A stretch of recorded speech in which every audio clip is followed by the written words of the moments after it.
Welcome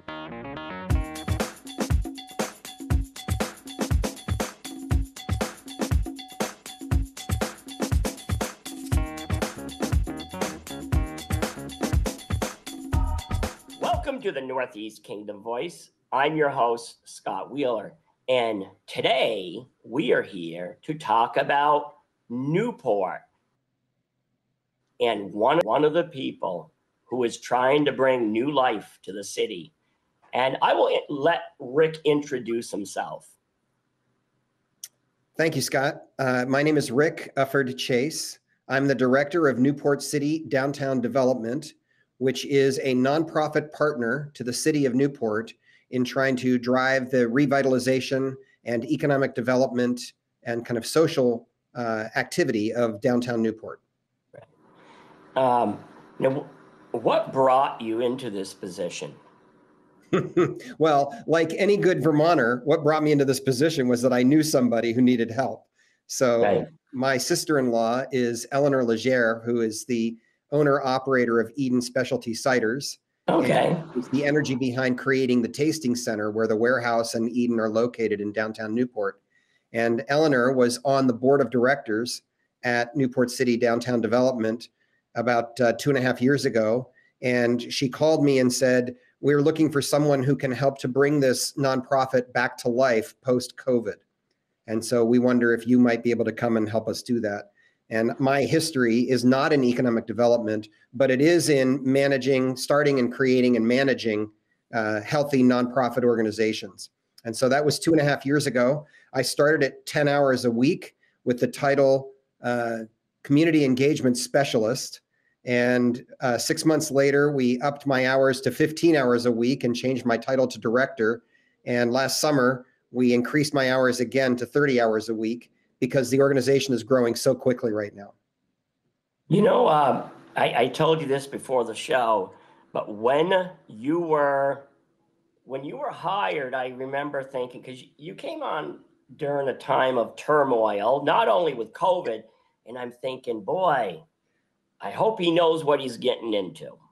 And I really didn't, I questioned. I didn't know you. I didn't know anything about you, but I did question whether you're going to be able to weather the test of time. But it seems like you have. Well, I'm kind of an outsider insider. My family goes back, I'm 6th generation in the village of Lowell, but I never lived in the village. My mother moved away before I was born. And so I'm 59 years old and I haven't lived up here full time until 3 years ago. But I've been a 3 or 4 time a year visitor my entire life. I have memories when I was a child of coming to Newport with my grandparents because this was the center of their economic life. And I've cared about this community all my life. I think it's one of the most beautiful places I've ever been to. And I've always wondered, like so many people have, why Newport seems to be poised on the edge of greatness all the time without ever quite being able to pull it off. And the community has clearly received more than its fair share of bad luck. And the EB5 scandal debacle, almost 10 years ago now, is a big piece of that. And the COVID coming right on the heels of that was also very challenging.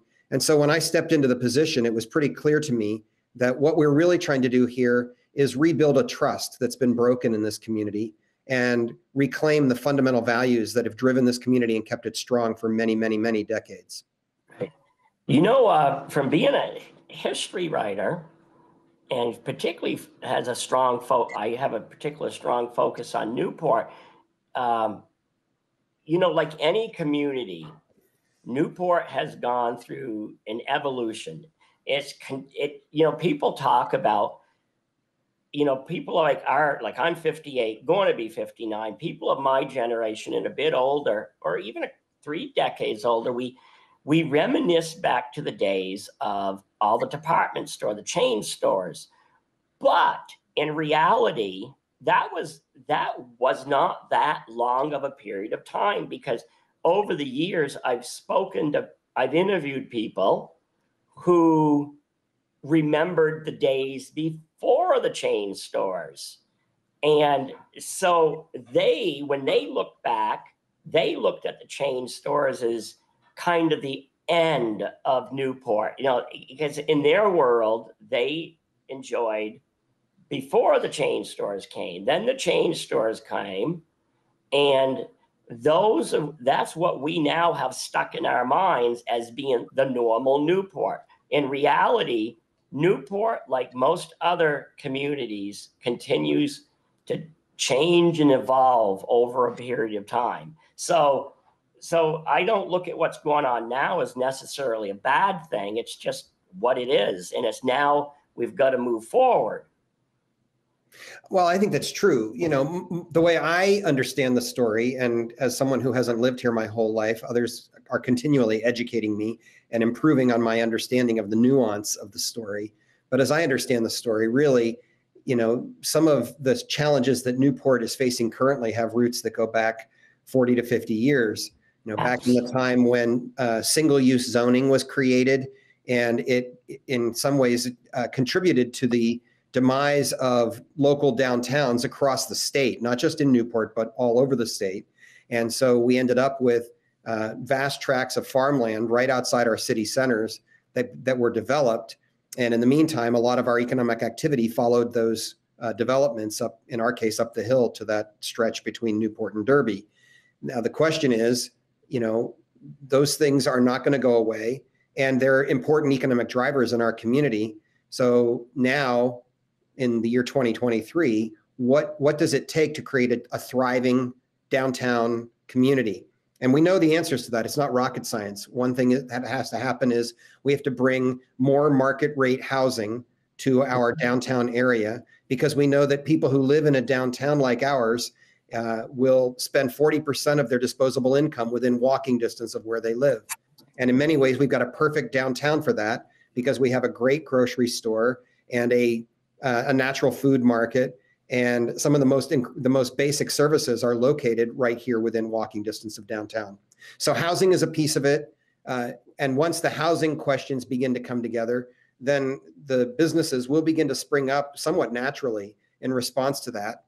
And we're also looking at how do you get a mix of visitors to the area and the locals who have always driven this economy, so that you don't become entirely dependent on just visitors, because then you're open to all kinds of vagaries in the economic health of the community. But rather, you know, our goal as an organization is to build out the community in a way that is attractive and useful to people like my grandparents, who live anywhere within a 15, 20-mile radius of Newport. And when those folks find their lives being centered around Newport once again, I suspect that visitors will come here in part because of that thriving downtown, locally grown community. Right. Yeah, you know, and the other thing is I think it's interesting. Although I love history, I think we've got to sometimes people have got to stop so much focusing on what was and focus more on what could be, because what was department stores on Main Street, as in chain stores on Main Street, that's done. And there wasn't any one cause. Like the railroad, you know, the railroad certainly played a role. The departure of the railroad, the interstate that arrived in 1972. There's so many factors that came into play, and we can. There's so many people, like when I post photos of Newport, whether it be modern photos or old photos, everybody wants to go, and it's okay to remember what was. But if you're going to hold your breath and have it return to that, it's not going to happen. But that doesn't mean that Newport cannot be a vibrant place. You know, I look at Main Street. Yeah, it needs some work. You know, the hole in the ground. Then there's the former Newberry's building. But I see positive things happening. No, I absolutely see positive things happening. And the question is, how do we encourage them and make them happen with intentionality, so that we're not just being acted upon, but we as a community are building out the kind of community that we really want here. And I think you're right. You know, the trick is to capture and be able to articulate the values that have grounded this community historically, without insisting that those values are going to look the same as they've always looked. Whatever comes next is not going to be exactly like it was in the 1960s that I remember as a child, or early 70s. It's going to look different. But whatever we build here can and should build on the values that my grandfather clearly modeled in his life, the grit and the stick-to-itiveness and the ability to do a little bit of everything to make do. Those values are things that are going to stand this community well as we go forward.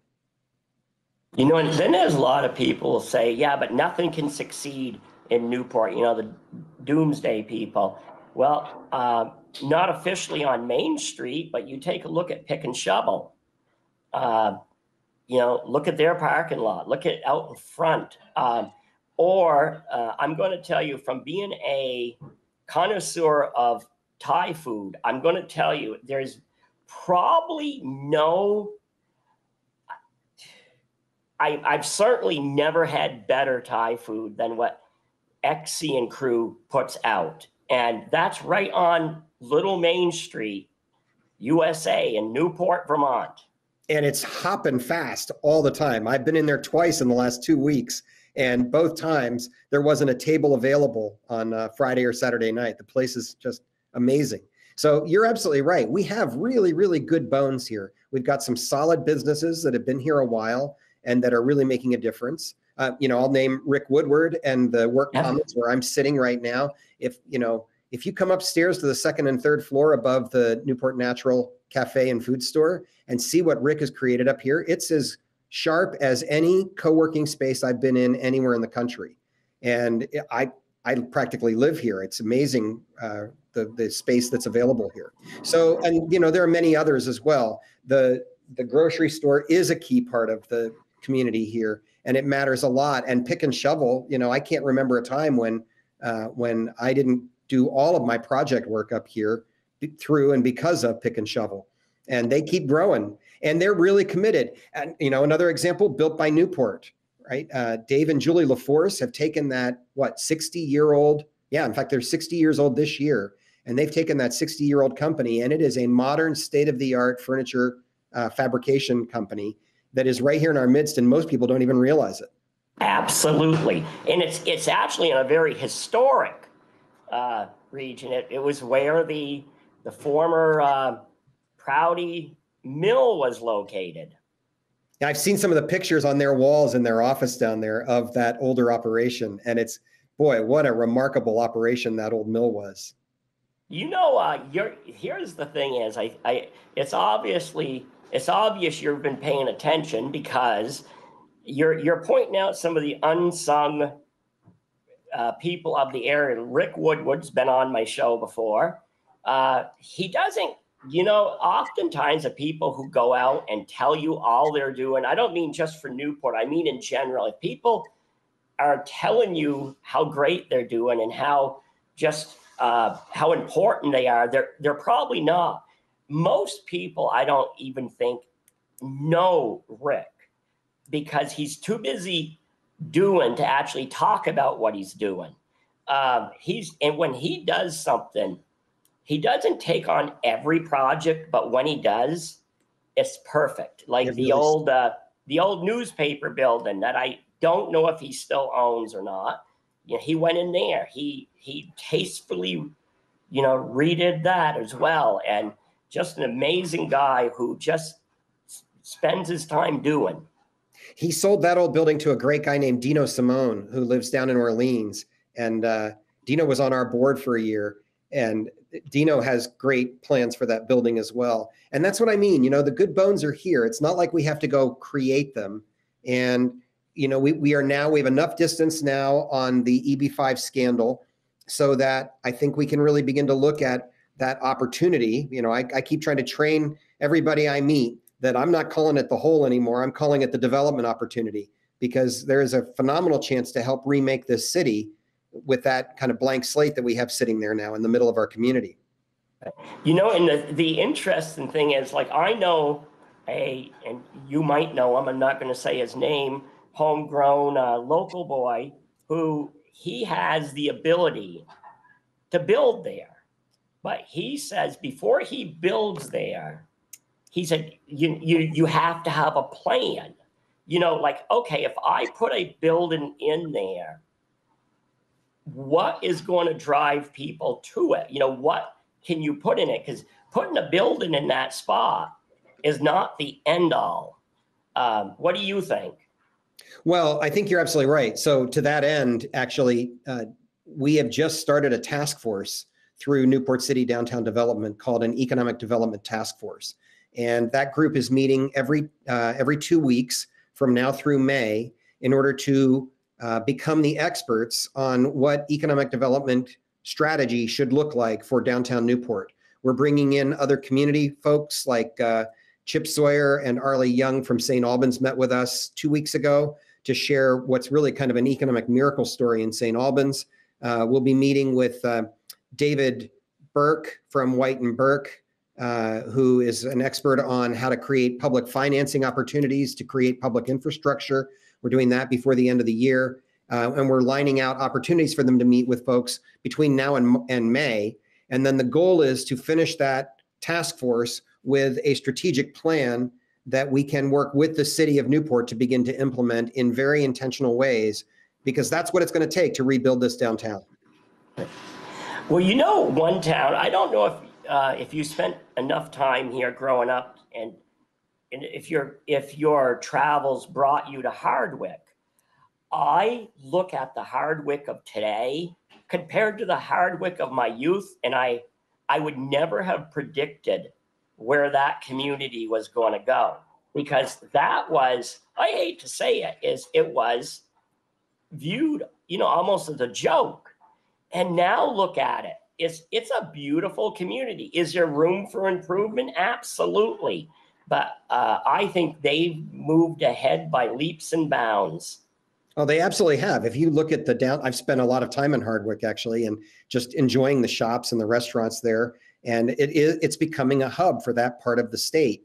And that's exactly what we're looking for, right? We want the kind of place that will naturally attract people to come to our communities. So here in Newport, you know, we're committed to doing social things that will bring people out. So for instance, last year we tested this idea that was so fabulous, we're going to do it again this year, called Winter Saturdays in Newport, where we rent the Gateway on Saturday nights and bring in a local band and a local restaurant to provide food and a cash bar, and put kids' movies upstairs so that families can come at a very low price to just kind of hang out and have fun in the evenings. And I had people saying, nobody's going to come out, it's too cold. And I'm thinking to myself, wait a minute, you know, we're talking here about the kind of community where all my life, my cousins and aunts and uncles, and even my grandparents when I was a child, would go out in the middle of the night on the old-fashioned snowmobiles, right? Not the newfangled sleds, oh, yeah, but the old stuff that didn't have heated everything. And, you know, the belts would break on them, and they'd be out there in the middle of the night, 1, 2 o'clock in the morning, riding around. You can't tell me that people won't come out in Newport. And sure enough, we created these opportunities to come out for these community dances, and it really worked. We had people turning out, about 70 to 90 people a week on average, for more than 10 weeks last year. So we're going to do it again this year in January and February. And we've got a group of volunteers who are creating those events, setting up the bands, and making it all happen. It's all driven by local folks from this community. You know, not everybody agrees with me, and that's okay. And you might not, but I still think in the long run, what happened in 2015 with the tearing down of the Spates block, I think in the long run, I think that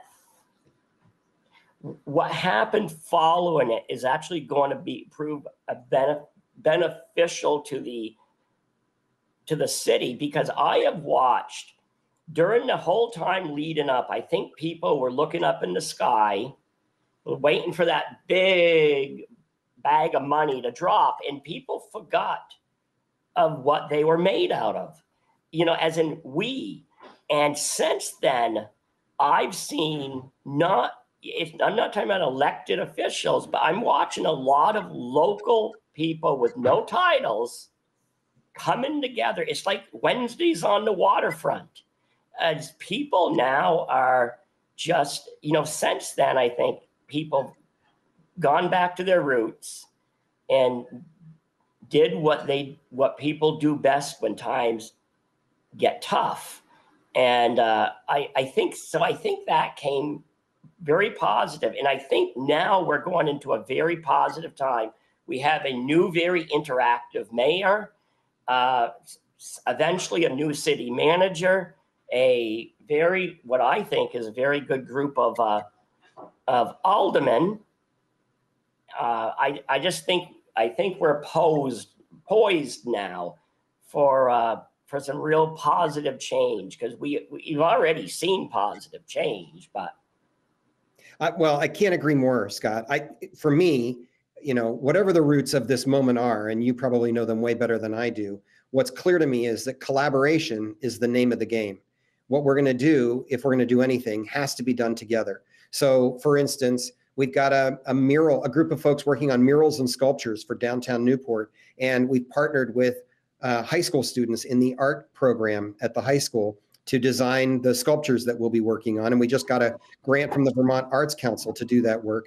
So it's not just how do we bring someone in to create something for us, it's how do we create that art together ourselves.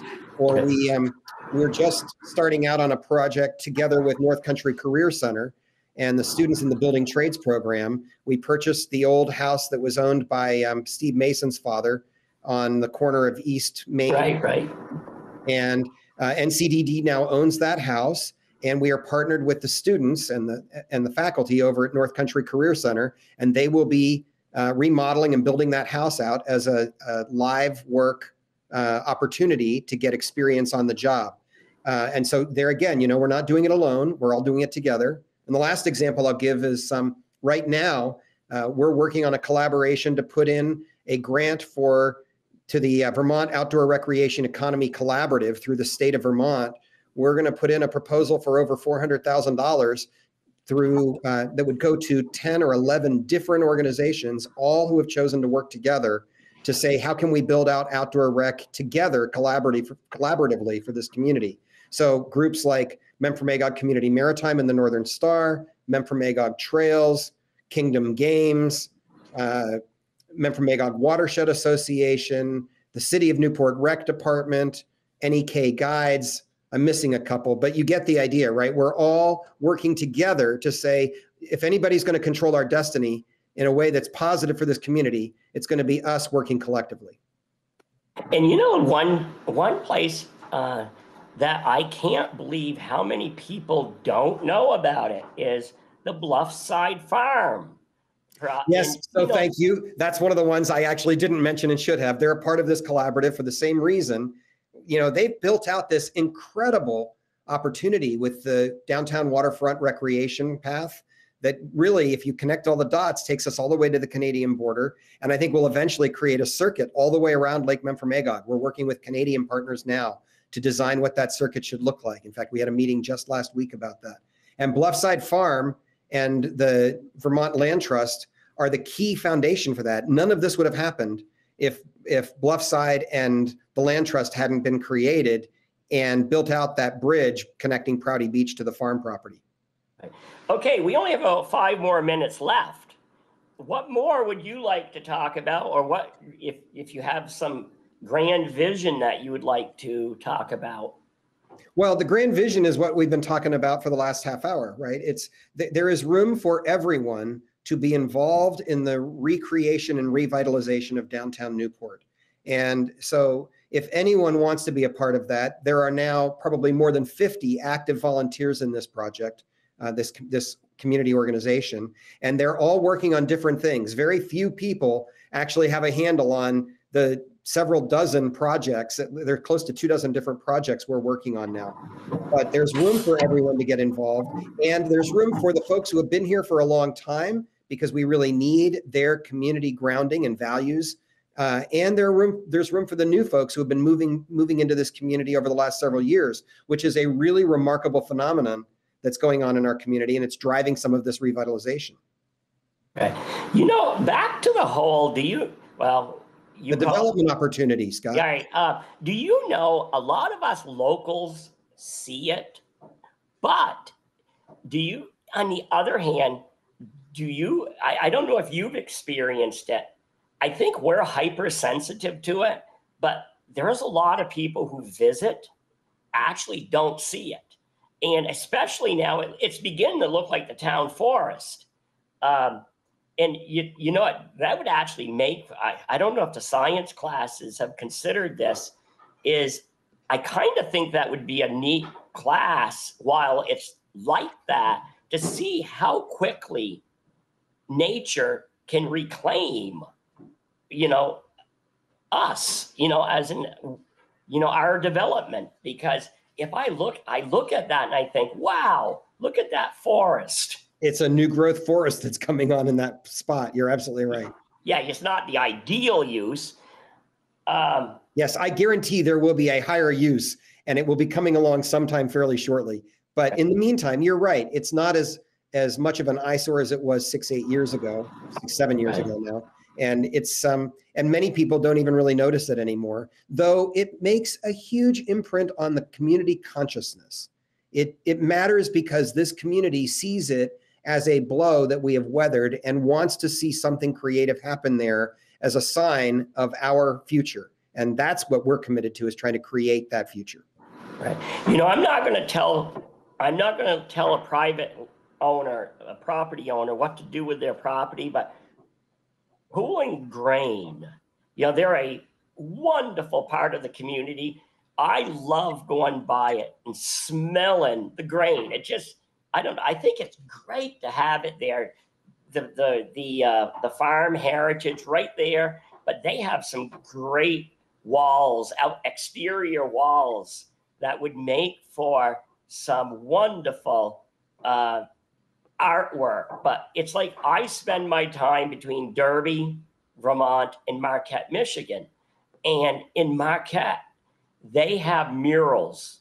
I mean, and it's all related to the region. It's nothing abstract. It's just related to the history and culture of the region. And they're just absolutely amazing. But as I said, I would certainly never tell Poolins what to do with their property. But I just look at those all the time and think, wow, wouldn't that be great on them? Well, so let's be clear. I'm glad you brought up Pool, because Pool and Grain and Pick and Shovel and Built by Newport, these are companies that have made a conscious choice, often at great personal cost or company cost, to commit to this downtown. And it's critically important that we support those companies, because they've made a choice to stay when it would have been far easier in many ways for them to leave downtown Newport and go somewhere else. And we need them as a core part of our downtown area. And you're right, there are some really fabulous spots in particularly with Pick and Shovel and Pullen for some of those new murals that our mural creation committee is working on. So stay tuned, because we hope to do some of that work in 2024. Okay. All right. Well, we've got to wrap up here, and it was great having you on. But you know what? We've got to have you on next year too, or the coming year. Name the time, Scott. I'm happy to talk again. Anytime. All right. Well, thank you. Thank you for the work you're doing on my childhood community. Thank you. And thank you to the viewers for tuning in to another segment of the Northeast Kingdom Voice.